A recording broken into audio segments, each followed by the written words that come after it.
Dasir, menga dunyoda bir nasihat qiling. Shuni nasihat qilingki, umr bo'yi meni esimdan chiqmasin. Qisqagina bo'lsin.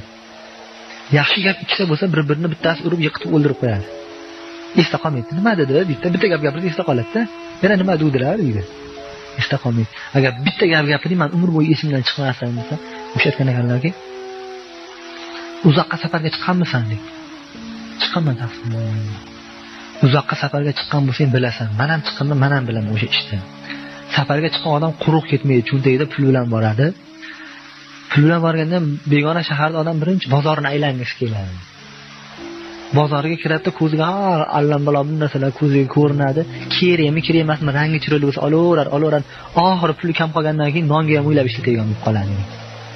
Behojat narsalarni oladi, lekin pul kam qolgandan keyin hojatiga kerak bo'lgan narsani o'ylab bir tiyinning ustidan yumalab oshaveradi.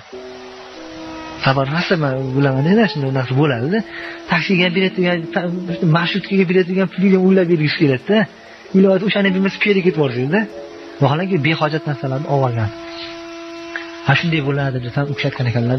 Bolam, desam dunyoni safariga kelib, bo'lar bo'lmas narsaga qimmatbaho umrni sarflab yubordi, bag'i 1 sekundni ham o'ylab ishlatgan degan ekanlar. 1 sekundga ham ustida yumalab oshib boring, qasarlayapsan sen. Sana Xudo taolo behuda narsa uchun yaratmagan deb menga shunday deydi. Ich-ichimni teshib olgan o'g'illarning gaplari deydi.